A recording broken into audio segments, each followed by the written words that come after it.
Ei, Silvinha, maravilha, boa tarde, saudade de você também. Boa noite a todas, a todos, a todes. Denise, bem-vinda. Logo, logo vamos receber aqui o Iliane de Paula, que vai compartilhar conosco aqui essa live maravilhosa hoje, nesse sábado, dia 29 de agosto. Uma data muito importante para a gente, o Dia Nacional da Visibilidade Lésbica. Boa tarde, mestre Saúva, nosso amigo. Muito obrigado aí pela presença em nossa live. Gostaria de pedir vocês para convidar os amigos aí no aviãozinho, né, para a galera poder colar junto conosco aqui nessa live. E vai ser muito bacana, a gente vai receber aí uma ativista, uma pessoa que é super engajada aí nas políticas sociais, nas políticas públicas. A Williane está te aguardando. Vamos e trazer aí dentro de um contexto aí muitas aberturas, muitos diálogos, né? E ela tá chegando aí. Que massa! Boa noite, Boa noite, seja bem-vinda, satisfação em falar com você. obrigada. A satisfação é toda minha Fizemos. pelo convite. Obrigado. Gente, nós estamos recebendo ela. Williane de Paula, tem que olhar aqui porque o currículo é muito grande, eu não consigo gravar tanta coisa. Não. Ela é licenciada em língua espanhola e língua portuguesa pela UFMG. Atualmente é professora de espanhol no Centro de Idiomas da UFMG, bacharel em Ciências Humanas pela UFVJM e ativista do movimento negro LGBTQIA e umbandista. Além de ser filiada ao PSOL, entende-se como lésbica que não pela performance da feminilidade e atua no campo Uhum. político-social desde 2010, sendo uma das fundadoras do antigo movimento Acorda Sete Lagoas. Que maravilha, seja bem-vinda. Que Muito massa obrigada, trocar Fábio. essa ideia, trocar esse diálogo, essa experiência com você hoje em uma data tão importante para nós, que fazemos parte dessa luta também, que estamos inseridos dentro da comunidade LGBTQIA+. Hoje, dia 29 de agosto, Dia Nacional da Visibilidade Lésbica. Seja bem-vinda e traz para a gente aí um pouco da sua experiência, das suas lutas. Fala para a gente, né, um pouco quem é o Williane no dia a dia, como é que é as suas lutas, as dificuldades que você enfrenta também, né, esse preconceito Uhum. enraizado que a gente vivencia todos os dias. E aí, conta pra gente um pouco da sua história. Bem-vinda. Sim. Fábio, primeiramente, muito obrigada pelo convite, tá? É uma honra estar aqui compartilhando esse momento com você e agradecer pela importância que você já tem dado para as pautas do meio LGBT, né, que são muito importantes, não só da letra G, mas de todas as que compõem, né, essa sigla que cada dia mais está incorporando mais pessoas, porque o discurso também tem mudado, né? O discurso também tem se ampliado. Então, a gente tem entendido melhor a questão das sexualidades, das questões de gênero. Então, as Uhum. pessoas às vezes fazem essa piadinha que a sigla só aumenta e é bom que ela aumente mesmo. Quanto mais diversidade, quanto mais pessoas compartilhando, né, dessas vivências, melhor. Mas você já deu uma introdução sobre mim. Eu sou uma pessoa que eu estou em combate, né, devido às questões que me atravessam desde que eu nasci. Então, é uma coisa que você não consegue fugir da militância, né? Se você já nasce com determinadas características, se você já nasce dentro de algumas vivências. Então, talvez eu me entendo por militante desde criança, mas isso se intensificou no ensino médio e principalmente depois que eu ingressei na universidade pública, lugar esse que a gente tem que continuar defendendo sempre, né, educação pública e de qualidade, mas nesses espaços que eu tive a oportunidade de participar dos grupos, participar de discussões, estar aprendendo e também, de certa forma, ensinar as pessoas, né, compartilhar as vivências de um modo que a gente consiga construir, né, consiga construir pautas, consiga construir novos diálogos para a gente incorporar nessa defesa das questões LGBTs. Pessoalmente, aqui em Sete Lagoas, eu participei do antigo movimento Acorda Sete Lagoas e também do movimento Sete Acordes, que era um movimento combativo, um movimento apolítico, que hoje em dia também é complicado da gente encontrar, né, essa diversidade, encontrar a possibilidade de jovens estando combatendo em prol, né, em prol de um bem comum, em prol de uma coletividade. E também, relacionado às questões LGBTs, após a compreensão de todos os processos que eu venho sofrendo, de todos os processos que a mente vai vivenciando, mas sem compreender muito bem o que está acontecendo, né? Também surgiu a necessidade de ingressar-me na luta, na militância LGBT. Por que eu falo ingressar-me? Porque eu também acho que é uma coisa que não tem como a gente fugir. Os nossos direitos, eles são cerceados, os nossos direitos, eles são negados. Então, para você ter o básico, para você ter o mínimo, o acesso à saúde, o acesso ao respeito, né? Você ser respeitado em todos os lugares. Acho que você, enquanto LGBT, nunca para de sair do armário, né? Você sempre tem essas situações que é um trabalho novo, é um grupo um grupo político novo, um grupo de amigos novos, então a gente sempre está nesse processo de saída do armário intensa, né? Graças a Deus também, eu tenho pais que me apoiam e sempre me apoiaram, são militantes também, você conhece minha mãe, a Vânia, então grande parte demais. Então, grande parte do que eu sou, grande parte do que eu me torno e que foi possível, né, eu estar aqui hoje, foi devido ao apoio da minha família, ao apoio do meu pai e da minha mãe. E no campo político, eu também acho que nós, enquanto jovens, que somos responsáveis aí por essa mudança de status quo, somos a juventude pensante, somos as pessoas que estamos aqui para questionar, né, aproveitar essa juventude, aproveitar essa energia enquanto jovens questionadores. Também eu acho que é uma coisa que, se a gente almeja um futuro melhor, se a gente almeja para nós que os direitos sejam cumpridos, né, e as leis também sejam postas em práticas, há que ser combativo, e estar no marasmo a gente já sabe que não nos leva a lugar nenhum.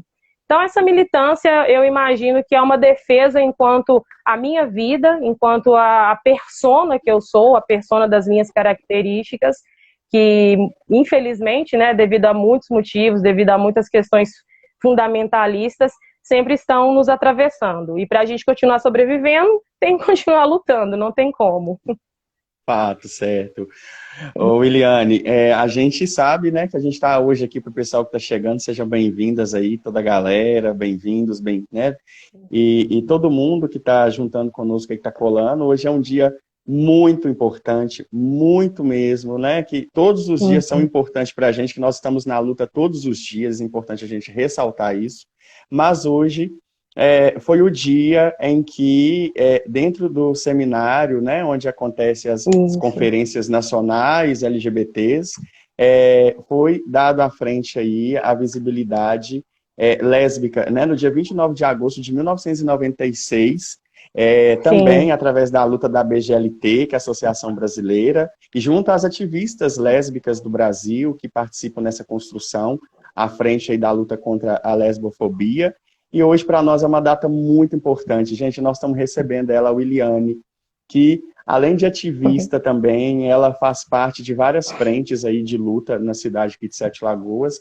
Também faz parte da nossa juventude negra, maravilhosa, empoderada, que luta aí todos os dias contra né, o racismo, esse racismo estrutural que a gente vivencia, que a gente sofre, essa perseguição do sistema machista, opressor, LGBT-fóbico, e hoje nós estamos aqui. Estou muito feliz de receber ela. Você pode ver que eu fiz até olha aqui o fundo da minha parede aqui na varanda. Maravilhoso. A gente colocou aqui algumas imagens, olha só o que eu coloquei. Tá bem bacana, também. Tá bem diverso, olha só. Né? Muito bacana. Ô, Eliane, fala pra gente, você também, aí que está dentro dessa luta diária junto a gente aí do movimento LGBT, quais foram, né, as dificuldades que você enfrentou aqui em Sete Lagoas, né, dentro das suas lutas, o que você presencia aqui diariamente, né? Que você reporta essas dificuldades enfrentadas e principalmente aí dentro desse contexto de luta, algum caso, né, específico aí também de LGBTfobia dentro da questão, né, denominada questão lésbica? Quais são os avanços que você tem também presenciado a nível nacional, a nível estadual ou até mesmo municipal? Fala pra gente dentro desse contexto aí, dentro da sua visão. Apesar que nós precisamos muito de avançar ainda, né? Sim, não, isso é verdade. Eu só queria primeiro fazer um parêntese e aproveitar todo mundo que está aqui nessa live. O pessoal ele está com uma proposição aberta para instituir-se no calendário nacional o Dia da Visibilidade Lésbica. Então, está com a consulta colhendo, né, as assinaturas, os dados. Está no pessoal50.org/visibilidade importa, apoie projeto pelo Dia da Visibilidade Lésbica. Só vocês procurarem Pessoal 50 e a questão do Dia da Visibilidade Lésbica. Vou começar por esse ponto, né, que recentemente foi aprovado aqui em Sete Lagoas, instituiu-se a Semana da Diversidade, né, agora em 2020. Penso que pelas questões da pandemia não vai ser possível que façamos seminários, encontros, né, mas é muito importante o avanço, que esse diálogo, né, siga avançando, que é uma coisa que há 10 anos atrás, eu posso falar que tem mais ou menos 12 anos assim que eu saí do armário, e há 10 anos atrás isso era uma discussão um pouco tabu na cidade, né? Não existia a possibilidade de criar-se um dia da visibilidade lésbica, um dia que a gente promovesse, né, uma semana de promoção da questão da diversidade. Então eu vejo que a cidade avançou, pelo menos no campo político e no campo ideológico, a gente pode dizer assim um pouco, relacionado a essa discussão de dar visibilidade para essas pessoas. Só que, voltando, né, nos antecedentes históricos assim da minha vida, da minha vivência, pessoalmente, aqui na cidade, eu vivi já algumas situações de lesbofobia, de homofobia. Logo aos 16 anos, eu, digamos, rompi as portas do meu armário, dos meus armários, né? Tem muitos. E a partir do momento que os meus pais tiveram a sapiência, né? Souberam de que eu era uma pessoa LGBT, então, para mim, era mais importante o apoio deles. Para mim, não interessava o que as outras pessoas iam pensar, porque eu estava confortável que eu tinha o apoio deles em casa. Só que eu sempre andei na rua com a pessoa que eu me relacionava, com as meninas que eu me relacionava, sempre andei de mãos dadas, nunca escondi essa questão do meu estilo, de como que eu gosto de me vestir, como que eu gosto de usar o meu cabelo. E sempre houve essa perseguição. É uma perseguição que acontece de um modo que deixa a gente até muito constrangido. Você anda na rua e tem homens que diferem algum discurso pejorativo para você, palavras de baixo calão. Tem gente que aqui em Sete Lagoas já chegou a estar numa rua de carro e quiseram parar o carro para falar um monte de asneira para mim e para a pessoa que eu namorava na época. Só que eu sempre fui muito combativa. Eu não acho que o silêncio seja a melhor ferramenta para a gente combater a questão da homofobia. É claro que a gente também tem que tomar cuidado com a questão da violência e tudo mais. A gente tem uma polícia e uma política também que não está muito preparada para lidar com esses crimes de homofobia. Então, às vezes, até quando você vai fazer uma denúncia, você tem a dificuldade. Só que, se você foi interpelado por um discurso, eu acredito que você tem o direito de resposta. E eu sempre usei o meu direito de resposta para combater também essas pessoas que vinham com esse discurso de baixo calão até a mim. Então, aqui em Sete Lagoas, a gente sabe que existe sim um fundamentalismo, é um fundamentalismo muitíssimo velado, porque a gente sabe também que as pessoas, elas escondem, né, as suas preferências, escondem as coisas que elas fazem ali e tal, e preferem atacar, preferem utilizar desse ataque, né, atacar a diversidade, atacar as pessoas que são diferentes, muito pela falta de informação, muito pela questão ideológica, né, de como que está construído esse discurso. Então, aqui, eu posso dizer que o que a Wiliane de 16 anos, né, quando eu tinha 16 anos, sentia, e o que a Wiliane hoje, com 18 anos, sente ao andar na rua, é uma questão que foi suavizando. Antigamente, é como se eu fosse um carro alegórico, quando eu estava andando na rua de mãos dadas com uma menina, é como se fosse um carro alegórico andando na rua, que as pessoas, todo mundo olha, todo mundo encara, todo mundo comenta e aquela coisa toda. Hoje em dia eu acho que eu já não estou um carro alegórico mais, eu devo estar só uma bicicletinha ali, um pouco enfeitada e tudo mais, que já vejo uma normalização dessa questão. E por que essa normalização também ela vai acontecendo? Devido a políticas, por exemplo, essa que a gente citou, da Semana da Diversidade, devido também à questão da criminalização da homofobia, né, pelo STF, inibe um pouco essas pessoas que se acham no direito de nos atacar, e claro também por essa questão da visibilidade. Nós deixarmos de invisibilizarmos os nossos relacionamentos, né? A gente tem muito essa questão de, nossa, eu posso ser o que eu sou só dentro de casa, ou então às vezes nem dentro de casa, né? Que as pessoas também têm problemas familiares, falta de aceitação, a gente sabe também que isso acontece muito. Mas eu vejo que hoje em dia é uma coisa que melhorou, assim, um pouco, sabe? E tende a melhorar, eu acho que a partir do momento também que nós nos vestimos com todas as características que temos, né? Nós também temos orgulho, o que é a questão do orgulho LGBT, né? Do orgulho lésbico? É você não ter medo, é você poder não ter medo, né?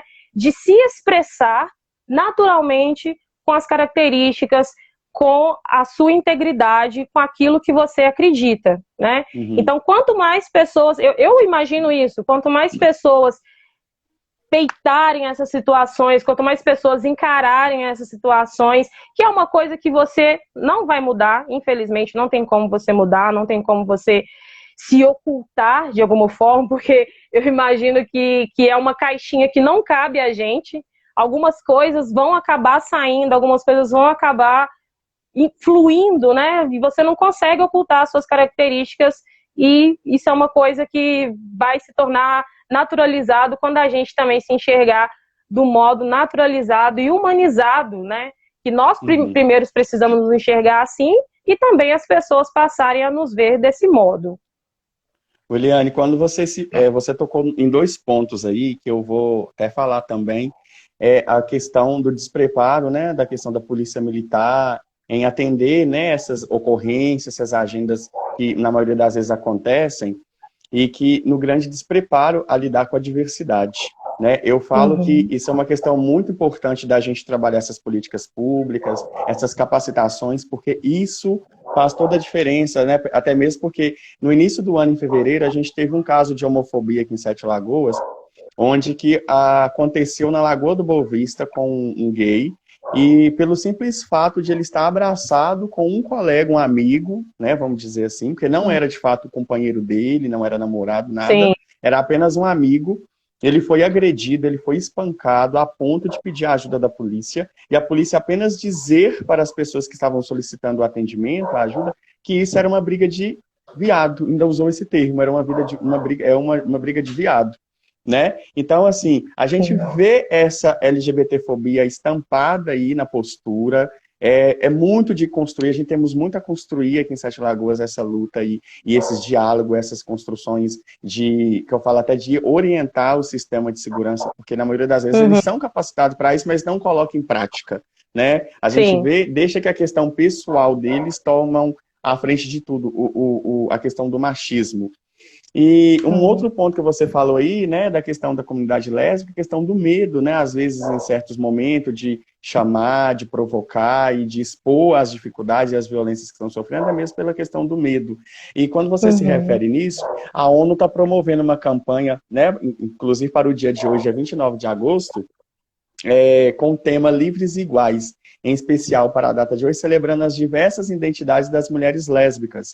E sem medo de ser feliz. A campanha reuniu todas as mulheres lésbicas e convoca todos os governos e toda a sociedade civil a construir um mundo onde ninguém deve sofrer de violência ou por discriminação por conta de sua orientação sexual, o que significa ser a questão do que a pessoa é hoje. Então, a ONU está com essa campanha muito, muito bacana e que é de extrema importância para a gente da comunidade, sabe? E abrindo Uhum. uma porta, e também eu gostaria de saudar aí o honroso também, amigo de luta aí, Aloysio Loló Marinho, né? Que é o nosso companheiro aí também do MG7, que já deixou até Sim. uma saudação para você aí na live. E a todas as Beijo, querido. companheiras aí, os companheiros de luta que estão chegando agora. Então, assim, muito a gente temos muito a construir ainda. Estamos construindo, estamos caminhando, né?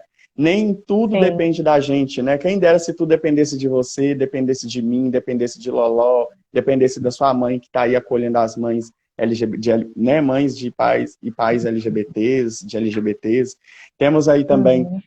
outras frentes aí no município, tem coletivos e dentre outros. Se dependesse da gente, nossa, nós já tínhamos colorido o mundo inteiro, o universo inteiro e falado, Sim. gente, cada um vive a sua vida do jeito que você bem entender, do jeito que você sinta bem, né? Então, infelizmente, o sistema, os governos são LGBTfóbicos, são machistas, são racistas, e isso que embate a nossa luta para que nós consigamos avançar cada vez mais nas nossas pautas. E a gente está aqui mesmo para poder ser imbatível, para poder travar essa luta, para poder travar essa discussão, levar à frente de toda a galera aí, às vezes as pessoas que não têm coragem, que não são encorajadas, nós estamos aqui para representá-las Sim. na nossa legitimidade, somos legítimos para trazer essa discussão aqui no nosso cenário.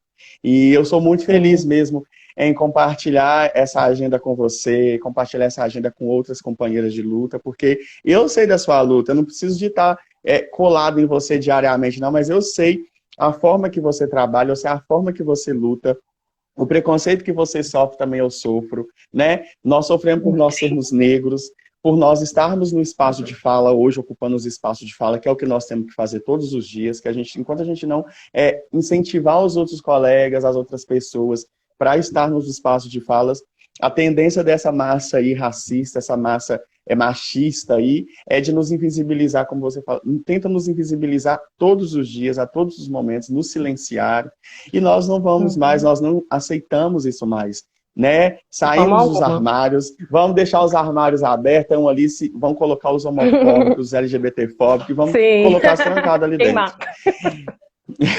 Então, assim, eu vou deixar você retomar a fala, porque hoje o convite é especial a você e a toda a comunidade lésbica da nossa cidade, do nosso estado, do nosso Brasil, do nosso mundo inteiro. Sim. Inclusive, eu gostaria de mandar um abraço para todas as minhas amigas LGBTs aí que estão assistindo. É até uma. Primeiro eu vou falar disso, depois eu vou voltar também no assunto da questão da homofobia, que é até um dado curioso, né? Que nós não temos essa quantificação, né, de quantas Uhum, mulheres lésbicas de fato existem no Brasil, quantos casais, né? O dado que eu encontrei foi que a BGLT, né, a associação, que você tinha mencionado também, estima que 6% da população brasileira seja lésbica. Isso dá mais ou menos umas 12 milhões de mulheres, né? São muitas pessoas. Então, são 12 milhões de mulheres que têm sofrido com o desmanche de várias políticas, né? Nós tivemos um retrocesso enorme de 2018 para cá, inclusive com a extinção, né, dos direitos LGBTs da agenda dos direitos humanos. Então, digamos que esse ataque é um ataque que vem do institucional até chegar nos nossos corpos, né, até chegar no nosso âmbito municipal. Por isso que é tão importante, por isso que a gente está com esse tema também, né, da questão da visibilidade lésbica em Sete Lagoas, é muito importante que nós instituímos aqui núcleos, o discurso, o diálogo, a propagação das ideias, para as pessoas saberem também que essa discussão está ocorrendo, para a gente sair desse caráter de invisibilidade, para a gente sair também desse alvo, né, que nos colocam o tempo inteiro como alvo de ações pejorativas, alvo de ações que a gente sabe, né, que chegam até a questão da morte. uhum, Recentemente, foi um fato que aconteceu com um amigo pessoal meu. Na semana passada, ele estava se dirigindo à casa dele e ele foi interpelado por um sujeito que ele nunca tinha visto na rua, uhum, ofensa tanto de caráter racista, porque ele tem um namorado que o namorado dele é negro, e também de caráter homofóbico. Esse homofóbico chegou a provocá-lo e a incitá-lo para a briga, né, para chegar até as vias de fato, chegou a agredi-lo, e esse colega meu teve que basicamente lutar pela sua vida sozinho, né, porque é uma coisa também que as pessoas, elas abrem mão também da luta, como que você tinha mencionado, não só as pessoas LGBTs precisam lutar contra a homofobia. A homofobia é um caso que atinge também as pessoas heterossexuais. Já aconteceu também um caso, se eu não me engano, há uns 2 anos atrás, de um pai e um filho andando abraçados no shopping, e eles sofreram homofobia, foram agredidos, porque o pessoal, né, se achou no direito de interpelá-los dessa forma.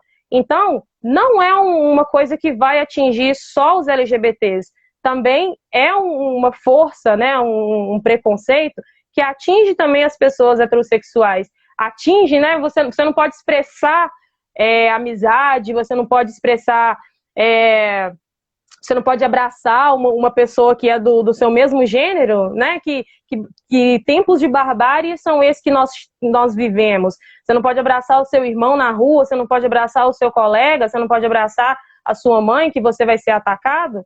Então as pessoas precisam ver que é um problema que atinge toda a população, não atinge só aos LGBTs. E aqui em Sete Lagoas a gente sempre, infelizmente, fica sabendo, né, dos ataques que acontecem com as pessoas transexuais, com as travestis também.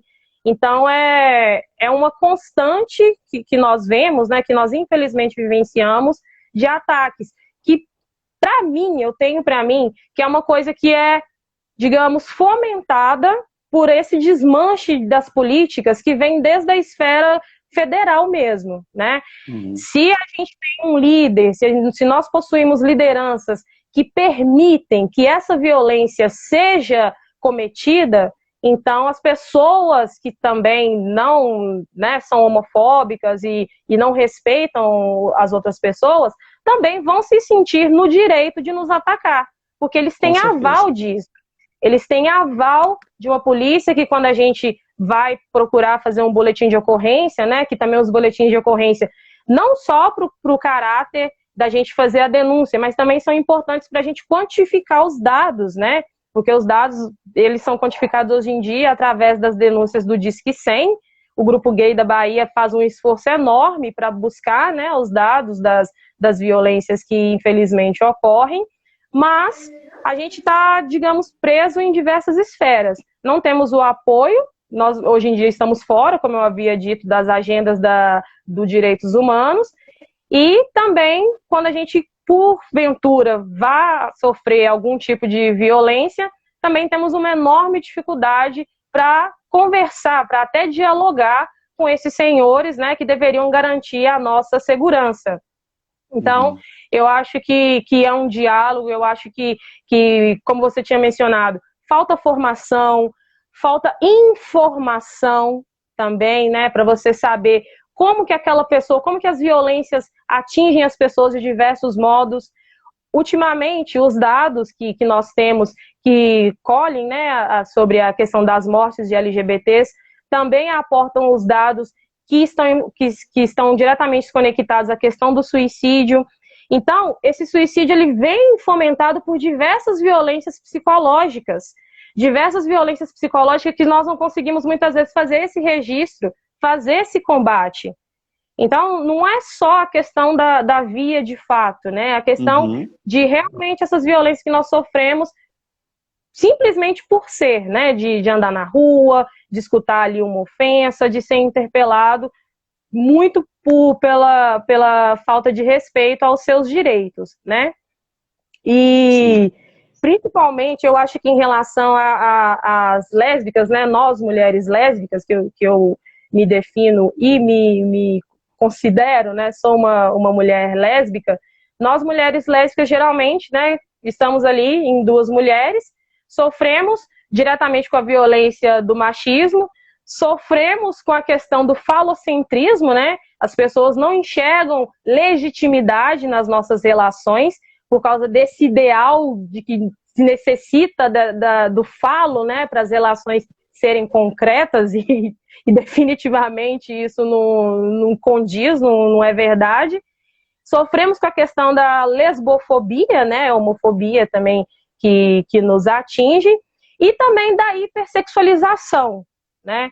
Eu duvido muito que em algum momento as pessoas que se relacionam com mulheres não foram interpeladas por essa situação da hipersexualização, né? As pessoas se acham no direito de se autoconvidar para as nossas camas, se autoconvidar para as nossas relações, pessoas que nunca tiveram contato com você, pessoas que nunca te viram na vida, se acham no direito, né, de nos violentar desse modo psicológico, desse modo social. Então, são muitas vertentes. Às vezes acontece até de um modo que as pessoas pensam que elas não estão sendo violentas, mas elas não interpelam as outras relações, por exemplo, heterossexuais do mesmo modo. Então, toda essa questão, o falocentrismo, o patriarcado, o machismo, a hipersexualização, você não tem o acesso aos seus direitos, você vai procurar, por exemplo, uma ajuda da questão de saúde, né? Os postos de saúde, muitas vezes também não estão preparados para lidar com esse público LGBT. Eu participei, inclusive, da pesquisa da UFMG, que perguntava para a gente o que a gente pensava que poderia mudar, né? O que poderia ser feito para a população lésbica.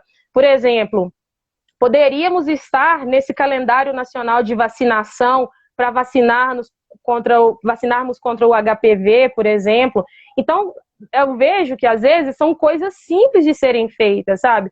Uma campanha de conscientização para as pessoas, né? Uma campanha de conscientização para saber quais são as melhores formas de você se prevenir de ISTs, se prevenir de diversas violências e diversos males que nos atravessam também. Então, é um conjunto de ações que também, de certo modo, justificam, não vou dar não estou colocando como justificativa principal, mas também justifica um pouco da questão da invisibilidade. Justifica também as pessoas não estarem à vontade para vivenciar essa sexualidade, né? Porque se você sabe que se você é um LGBT, você tem menos chance de conseguir um emprego. Já aconteceu, inclusive, comigo. Pais que, quando viram, que é a questão de que eu tinha falado, né, que eu não me entendo como uma lésbica que está performando o tempo inteiro a feminilidade, já tiveram pais de alunos que, na hora que estava conversando comigo pelo WhatsApp, tranquilo, mas depois que me viu, né, e eles fazem essas leituras sociais, deixaram de contratar os meus serviços, e depois os alunos também chegaram a comentar comigo, porque a gente vê também que tem uma geração que está mais avançada, tem outra geração ali que depois precisa de mais diálogo, precisa de mais avanço. Então, eu já vivenciei também esse tipo de discussão, esse tipo de enfrentamento. Então, você tem dificuldade no trabalho, você tem dificuldade na questão da saúde, você sofre violência na rua, você sofre muitas vezes também violência em casa, porque nós sabemos que é raro esse contexto que eu tive o privilégio de estar, né, o privilégio de ter os pais que eu tenho. Então, como que essas lésbicas, né, que imagina, eu tinha 16 anos, como essas lésbicas que hoje em dia estão vendo todas essas violências que possivelmente podem atravessá-las, vão se sentir à vontade para vivenciar suas experiências de modo naturalizado, né? Uhum. Então, são questões que eu penso que é o diálogo, o enfrentamento, a organização, também a organização política.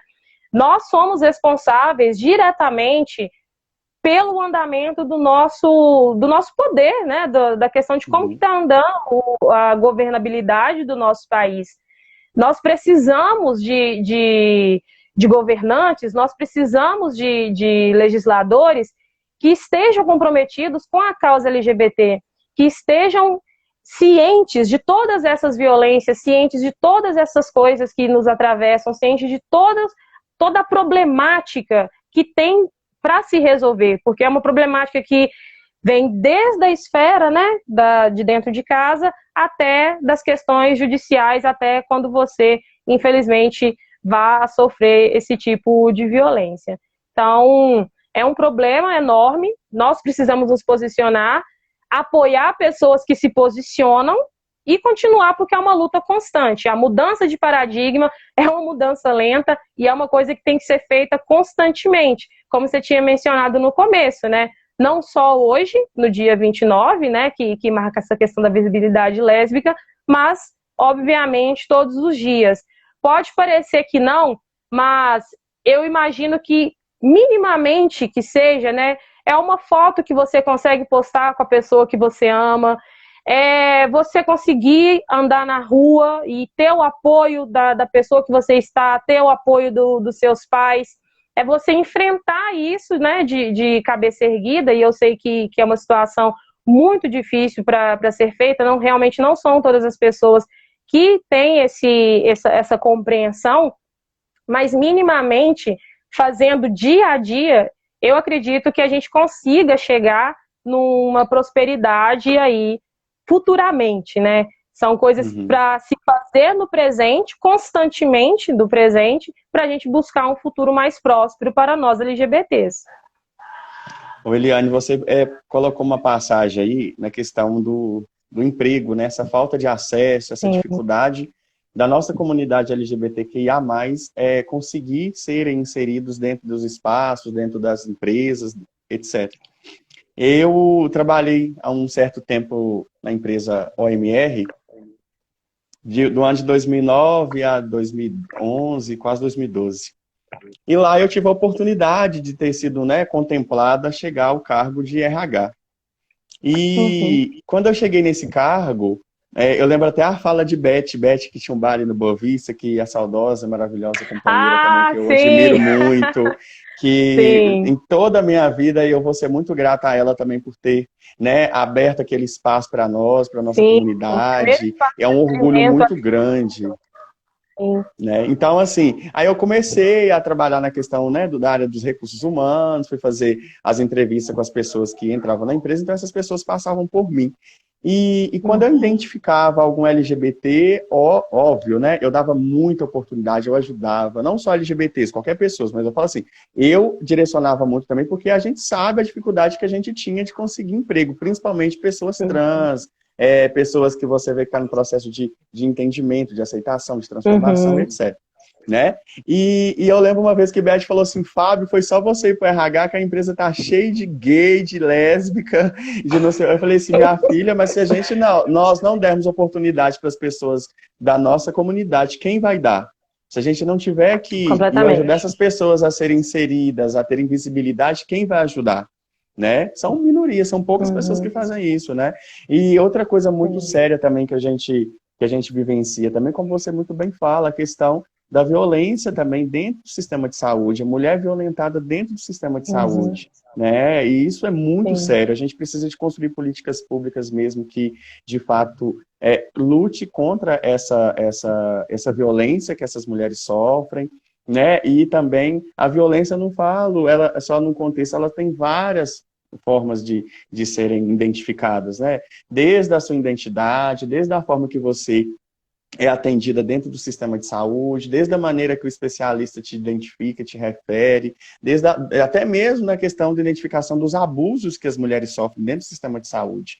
Então, a gente tem muito mesmo que reforçar essas políticas públicas, colocar as mulheres nos espaços, eu falo isso em todas as minhas lives, colocar as pessoas nos espaços de fala, colocar essas mulheres, a gente hoje estava conversando com uma amiga de luta, que é a Juliana Freitas, e que eu tenho um extremo carinho e respeito por ela, admiração, né? E por todas as pessoas que estão aqui também nos assistindo, é que uma fala muito bem colocada. A gente não vê uma mulher preta hoje nas gestões municipal. A gente vê as pessoas brancas, você não vê uma mulher preta na gerência, você não vê uma mulher preta, né, nesses espaços de delegação de função, de atividades e tal. Você vê o pessoal da massa branca, você não vê uma LGBT tendo essa visibilidade, tendo essa ocupação, sendo inserida. Então a gente precisa de quebrar muito isso, trabalhar para desconstruir essas posturas e esses comportamentos que não deixam de ser racistas e machistas, né?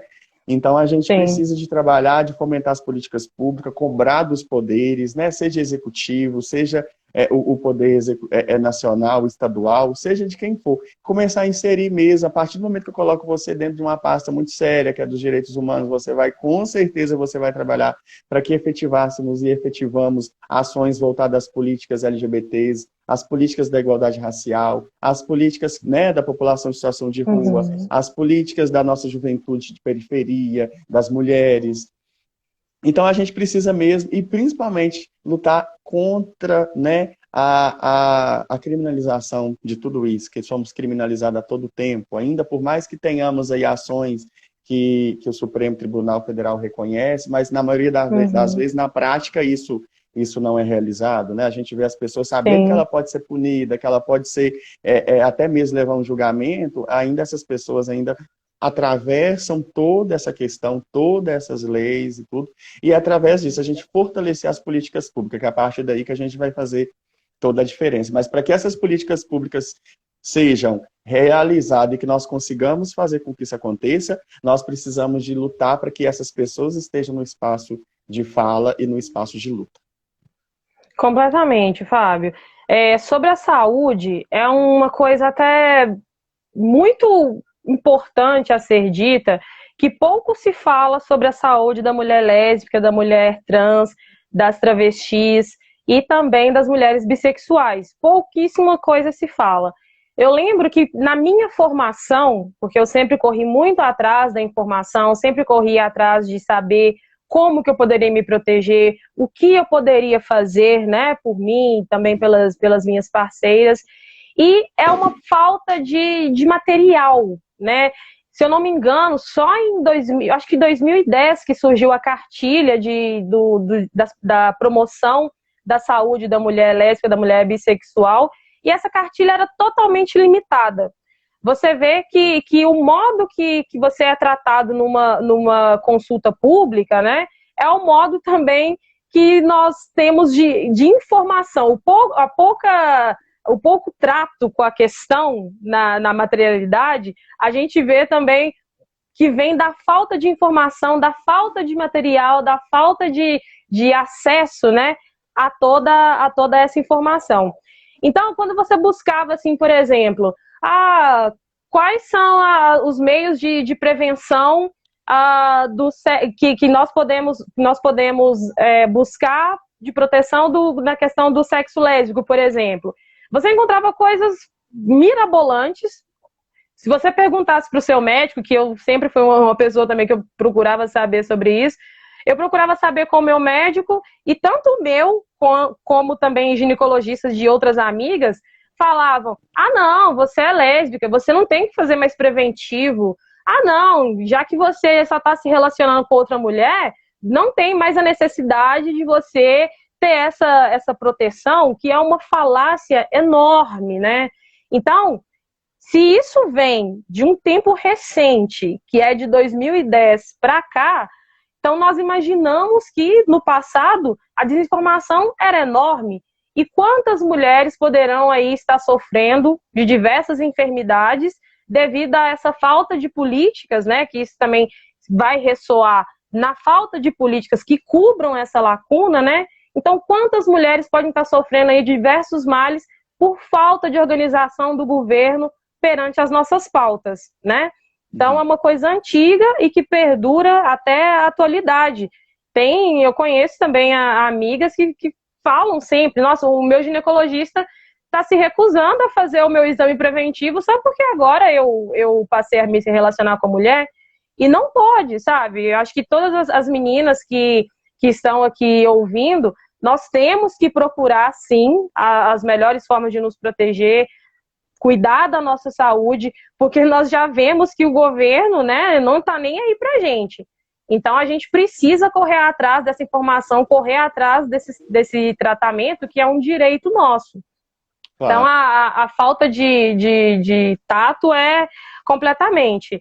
Nós vemos também, isso foi um dado que eu tinha lido recentemente, de uma orientação sobre o tamanho do espéculo, eu não lembro o nome, daquele aparelhinho que se utiliza também para fazer o exame preventivo, que hoje em dia eles estão recomendando que se utilize, que já que o aparelho tem ali 3 medições, que se utilize um aparelho de uma medição menor, né, de uma dimensão menor, porque eles estavam tratando sempre através da idade.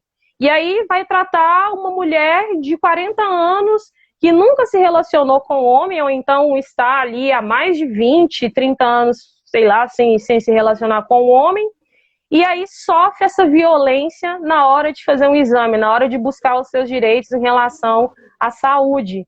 Então tem essa orientação, as meninas também podem perguntar, eu sei que muitas vezes a gente tem esse caráter de que o médico é como se fosse como que eu posso dizer? Como se fosse uma pessoa que a gente não pode questionar, né? Que a gente não pode inferir nada para ele. Então, as meninas podem pedir, sim, o cuidado, o uso do lubrificante na hora de se fazer o exame também, que é muito importante. São coisas que os próprios postos, eles têm o acesso, eles têm esse material lá disponível. Então, antes de fazer, né, de começar o exame, conversar com o médico, né, trocar essa ideia para ver até como que está esse posicionamento dele, se ele sabe dessas novas orientações, que essas orientações aí são coisas que nós que nós corremos atrás da informação, nós sabemos, mas a maioria das meninas não sabem sobre isso, né, e também não sabe que devem ter cuidado, deve ter essa atenção também, né, com a questão do trato genital. Todos nós precisamos cuidar disso. Você tinha falado também da questão do trabalho, de dar oportunidades. Eu vejo muito hoje em dia equipes de trabalho, né?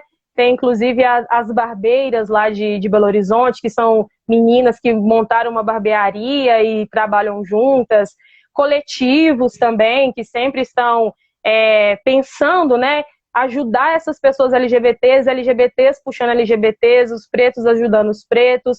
E ontem, sim, na live foi ontem ou foi antes de ontem, na live do Jong da Áurea Carolina, o Djonga falou uma coisa muito importante, que ele também cita nas músicas dele, né?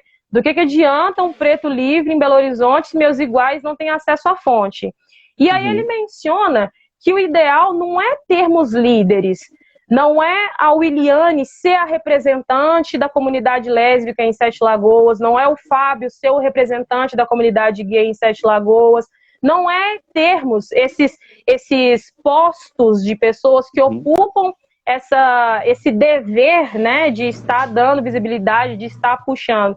Somos todos nós trabalhando para sermos uma unicidade, né? Todo mundo tá ali com o discurso afiado, tá com seus direitos ali, sabendo do que a gente tem, do que a gente pode fazer em caso de violências, em caso que nós somos interpelados por essas coisas. Então, todos nós somos responsáveis pela visibilidade, todos nós somos responsáveis pela ascensão, né, do discurso de igualdade. Não temos que formar, digamos, núcleos assim, de liderança. Todos nós deveremos ser líderes desse discurso. Porque imagina só, se os dados mostram que nós somos 12 milhões de lésbicas no Brasil e 12 milhões de lésbicas com um discurso oníssono, um discurso, né, combativo, eu também imagino que a gente pode lograr, né, pensando mais no futuro, uma igualdade, conseguir com que as coisas também sejam mais discutidas e melhores discutidas também, né, num âmbito mais geral. Então, eu imagino que é um dever, né, de todos nós somos responsáveis pelo combate à homofobia. Todos nós devemos ser líderes da nossa causa. Claro, com certeza. Você falou uma questão aí, Ana até colocou aqui, ó. Na verdade, a gente já tem uma política de saúde integral da população LGBTQIA+, precisamos que os gestores as coloquem em prática, né? É o que a gente precisa mesmo. Se existir, ela já existe, né? Que foi até na conferência nacional que aconteceu. E o que falta é isso, gestores colocando ela em prática.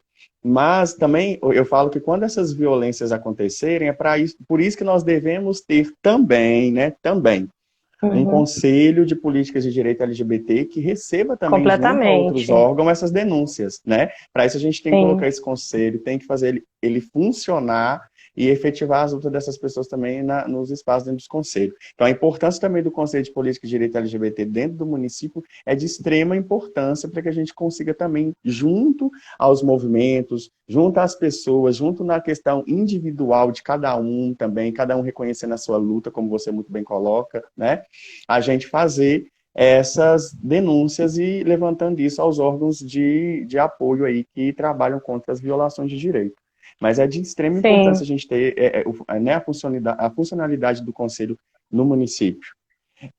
Williane, eu acho que o nosso tempo está chegando praticamente ao final, né? Nosso bate-papo está tão bacana, está tão prazeroso que a coisa passa assim, ó, no estalar dos dedos, né? Mas assim, eu gostaria antes também de começar aqui a cumprimentar aqui, né, diversas companheiras aqui, Negadinho, que está aqui com a gente, Márcia, Rafael, o Ailton Lucena, Paula Cerqueira, Márcia Brandão, maravilhosa, o Joelmi Cabral, Maria amigo, Pontello, beijo, Joey. A Barbie Chocolate, lá da nossa conselheira também de promoção da igualdade racial. Inspiradora. E o Hilari, acho que é esse mesmo. Bárbara Paiva, minha prima. Vânia Costa, nossa mãe e acolhedora maravilhosa, que eu sou... Posso falar muito não, que eu sou suspeito, então eu vou ficar calado. A Jean, Francis Júnior, e nosso maravilhoso amigo aí também, que tá aí no esporte do vôlei. Esse cara é foda, é fantástico, viu? Maravilhoso. E a Luiz Loló também, eu saudei ele no início, nosso Loló, eu chamei de Lolita, sabe? A gente tem uns nomes doidos que a gente usa entre a gente aí, sabe? Sim, a Ana Fonseca, autêntico. a Lígia Guimarães, Verônica Daimon, Ana Cecília, Ana Amélia Maciel, tá aí nos ajudando, nos assessorando, nos dando esse suporte, Augusta Mariz, me chame de Amir, Helena, meu amigo, PH.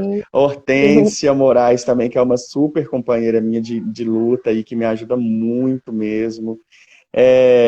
Márcia Vindiomas. Se eu expressar alguma coisa errada aqui, gente, vocês me corrigem, tá? Mas... Querida fala também aí, Juliane, tem muita gente aí que eu não tô conseguindo acompanhar, assim, os nomes que estão colocando aqui, sabe? Me ajuda aí. Que às vezes perco aqui, sai. Sim. Ana Cecília, o Gu, as meninas aqui, Rilney, todo mundo aqui participando, não só também o pessoal LGBT, né?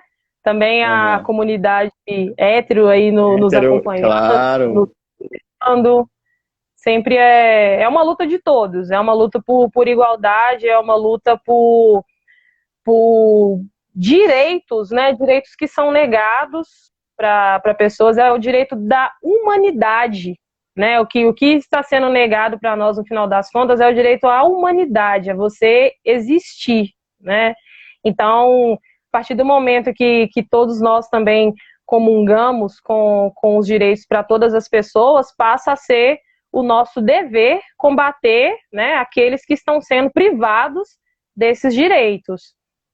Então, que eu tinha colocado aqui sobre que é uma mudança de pensamento, né? Uma mudança de postura, uma mudança que passa muito pela educação, né? Você conversar com as pessoas, você dialogar, você trocar ideia mesmo, e inclusive trocar ideias não só com as pessoas que já comungam, né? Já estão ali naquele caminho, naquela direção para mudar o pensamento. Conversar com aquelas pessoas que é mais complicado da gente ter acesso, né, a essa amplitude da mente, tentar dialogar justamente com essas pessoas que estão mais afastadas dessa comunhão, né, com a humanização dos nossos corpos, dos nossos direitos, de como a gente se enxerga, de como a gente se entende, né, como a gente vivencia a nossa sexualidade. Porque justamente é uma coisa que eu vivencio, né, Fábio? Eu estou vivenciando. Claro. É uma coisa que se eu estiver prejudicando, né, colocando assim entre aspas, estou fazendo com o meu corpo. Então me dê o direito de fazer o que eu quiser com o meu corpo, Se cada um tem o seu, não é verdade? Então, vamos respeitar ali o que o outro... Meu corpo, minhas regras, né? Meu corpo, minhas regras, completamente, completamente. Né? E gostaria, então, que você saudasse o restante das pessoas aí, que eu tô acompanhando aqui, mas eu me perdi, que o trem tá conversando, que aqui se eu for que eu perco. Vai de novo aí, vamos acabar de saudar, senão a live vai fechar na nossa cara aqui e o povo vai ficar triste com nós. Sim. Nada. Queria dar um abraço para minha sogra, Cláudia, que estava aqui também, minha mãe, meu pai, o Arley, mãe Vânia, ele, a Bruna Esteves também, que estava aqui comentando, Bruninha também estava junto comigo nessa fundação do Acorda Sete Lagoas. Então, é uma pessoa também de luta, uma pessoa combativa, muitos anos que a gente está aí nessa defesa dos direitos aqui em Sete Lagoas. É importante que a gente nunca desista da nossa cidade. A nossa cidade, ela pode ter defeitos, ela pode ter um discurso fundamentalista, mas é importante que nós façamos a defesa, né, desse pensamento, fazemos a defesa dos nossos corpos, da nossa existência no nosso lugar que nós nascemos, né? Vejo muitas pessoas aí, só para concluir rapidinho, que pensando que vão encontrar a liberdade só numa cidade grande, né, uma cidade como Belo Horizonte, às vezes até tem que mudar, e não, vamos mudar aqui a nossa esfera municipal, mudar o nosso âmbito, né, onde nós nascemos, né, para depois também a gente conseguir propagar esse discurso para os outros lugares. E Sete Lagoas é exemplo. Nós não temos que pensar só em Belo Horizonte. Sete Lagoas é exemplo para Cordisburgo, para Paropebra, para Araçaí, para todas essas cidades também que têm LGBTs e que com certeza estão se inspirando em nossas ações também para melhorar a própria cidade deles, melhorar a própria organização do pensamento nas cidades deles. Arrasou. Obrigado, obrigado. Eu vou agradecer aqui a todas as pessoas, né? A gente tem praticamente 1 minuto, creio eu, e principalmente a você que nos propôs aí, nos deu essa abertura, recebeu, acolheu com muito carinho o nosso convite de estarmos aqui hoje. Tão importante esse momento, como todos os dias. Aos seus pais, que são pessoas ilustres e faz muita diferença na minha vida e na vida de muitas pessoas, que eu tenho o prazer, o carinho, recebo seus pais também em nome dos meus pais, porque eles também me acolhem, me representam muitas pessoas. E a todas as pessoas que estão aqui na live, muito obrigado. Você é uma pessoa sensacional, sensacional. Você também. Nossa, você é tudo de bom. O Lucas dos Anjos aí, que tá aí também aí do PSOL, que é uma pessoa fantástica, que eu tive o prazer de conhecê-lo. E a todas as pessoas que estão presentes, gente, muitíssimo obrigado. Que Deus nos abençoe, que Oxalá nos abençoa e que possamos avançar cada vez mais nas nossas lutas, nas nossas inclusões, né? E que tenhamos aí cada vez mais uma sociedade igualitária, livre de preconceito, livre de perseguição, de intolerância, né? E principalmente lutar contra essas mortes que a gente vivencia, que o Brasil está no ranking aí de mortes de LGBTs, principalmente de pessoas trans. Então, vamos lutar para que isso, né, não avance mais, porque a gente quer um basta, a gente quer um chega.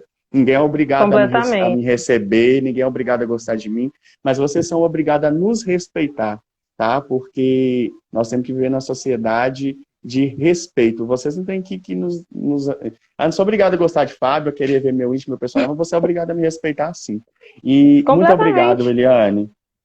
Dê suas considerações. Então, só agradecer mesmo, um grande beijo para todo mundo. O discurso não para aqui é só uma ferramenta que nós usamos e é muito importante que todas as pessoas que estão aqui, né, que estiveram aqui, propaguem ainda mais, né, se empoderem ainda mais dessas ideias para a gente ter cada vez mais que esse discurso da diversidade seja defendido onde quer que nós estejamos. Essa é uma ferramenta, agora cabe a cada um, enquanto agente social, mudar também